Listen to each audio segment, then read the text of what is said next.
Just look into the eyes of the people that you love. I'm gonna put some dirt in your eye. Not me. You should have thought of that earlier.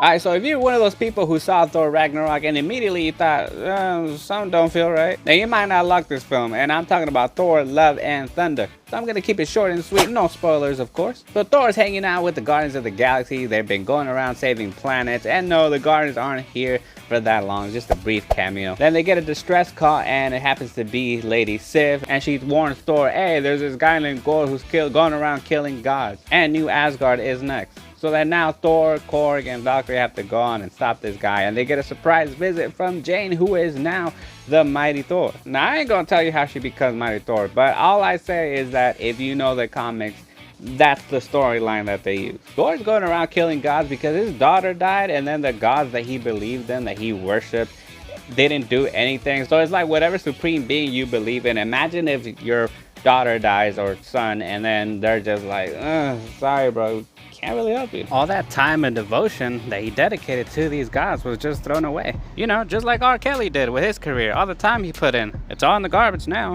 I gave you 30 years! Yeah, sorry Kels, you gave us 30 years, well here's 30 back. And speaking of Gore, damn, Christian Bale, I don't know how many body transformations that guy has been through, but he clearly went through one for this role. He's not a lot in this movie, but everything that he did was really good. I liked him as Gore, as being a character that I don't really know much, and I felt like I didn't really get to see as much, so that was a little bit of a disappointment. This movie could be split up into two tones. The first half is very comedic, it's that wacky, fun, Taika Waititi tone that he likes to do.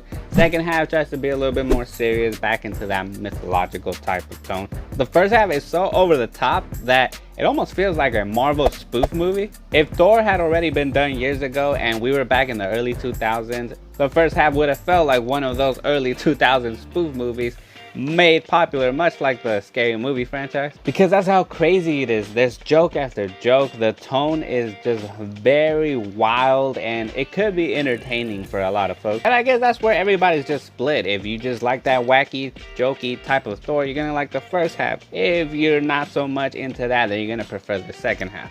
And that right there might be your face if you think Thor's recent tone is a little bit too cringy for you. The second half also felt very rushed. The way that it got to its conclusion, it was kind of more of that moment where it's like, okay, we have to wrap things up. And even though in that second half it tries to be more serious and it's supposed to be that emotionally tense moment where there's a lot of risk, there's a lot of stakes, the stakes are high, something takes away from that, and that something is that end credit scene. Not the first one, but the very last one just takes away from the impact or the potential emotional impact that second half towards the end was supposed to have. And also the conclusion didn't really make sense to me. The ending was just very confusing. I just don't know how they got to that conclusion with a certain character, which I can't say. The writing was also like, but in general, the movie had really good pacing. There's always something going on. There's always something to either entertain you, make you laugh. I actually didn't feel the length of this movie, which I don't know how long it is, but I didn't feel it because there was always something going on. Now, I saw a lot of people talking about the special effects, the CGI in this movie,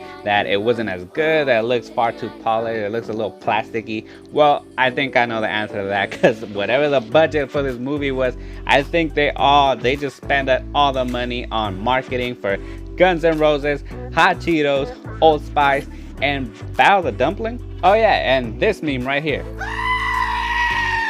So yeah, man, this is gonna be a very divisive film. I can already predict that a lot of people are gonna be split. There's a lot of different tones. Some people might believe that this movie doesn't know what it is. Other people might like the fact that there's a lot of variation of tones in this. But yet, if you're tired of that MCU humor or that MCU formula, yeah, this is definitely gonna hit you with that. It just takes it to another next level. So in the end, I would say Thor Love and Thunder might be a better time watching at half the price. Alright, so Thor Love and Thunder, if you've seen it or if you're gonna see it, go ahead and let me know in the comment section below. Don't forget to hit that like button, the subscribe button if you haven't done so already, and also turn that bell notification on. Thank you guys so much for watching. Keep watching this channel and keep watching movies.